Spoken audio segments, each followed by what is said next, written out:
আলিপুজ্জা জিমখানা, এই সিনেমাটা আগের বছর বার হয়েছিল, তো আমার বেশ ভালো লেগেছে সিনেমাটা। একটা কিশোরদের কাহিনী। তো কয়েকটা বাচ্চা ছেলে তারা কি করে, এক জায়গায় বক্সিং শিখতে চায় মেয়েদেরকে ইমপ্রেস করার জন্য।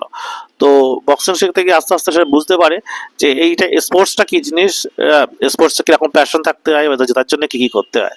এর মধ্যে একটা ছেলে আছে নেলসন, যাকে আপনারা হয়তো অনেকেই চেনেন। প্রেমালু সিনেমা বা লোকা সিনেমায় মুখ্য ভূমিকায় যে ছেলেটা ছিল সেই নেলসন এই সিনেমাতেও রয়েছে, সেখানে মুখ্য ভূমিকায়। এবং সে আর কি কি করে, তার দলের যে সমস্ত ফাইটাররা ছিল তাদেরকে কিভাবে ইন্সপায়ার করে জেতার জন্য চেষ্টা করায়, সেইটা নিয়ে সিনেমা। তো সিনেমাটা কেন দেখবে, সিনেমাটা দেখার জন্য আসলে জিনিসটা হচ্ছে সিনেমাটা দুর্দান্ত কমেডি রয়েছে।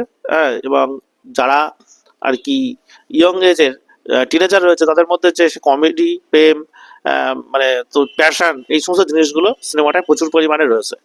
তো বেশ মজা লাগবে দেখতে দেখতে। সিনেমায় আপনি যেটা প্রেডিক্ট করতে যাবেন সেটাই আর কি হবে না, এটাই মালায়ালাম সিনেমার মজা। আপনি সিনেমাটা দেখতে দেখতে যেগুলো প্রেডিক্ট করবেন সেগুলো হবে না। হ্যাঁ, যার হারার কথা সে হেরেই যাবে। হ্যাঁ, এবং আপনি ভাববেন নায়ক বিশাল এগিয়ে এসে দুমদাম করে অ্যাকশন করবে, তাও সেমন কিছু হবে না। তবুও আপনার ভালো লাগবে সিনেমাটা দেখতে, খুবই মজার সিনেমা, দেখতে পারেন। আলিপুজ্জা জিমখানা সিনেমা নিয়ে এরকম আরো ধরনের খবর পাওয়ার জন্য অবশ্যই লাইক, সাবস্ক্রাইব এবং ফলো করতে ভুলবেন না।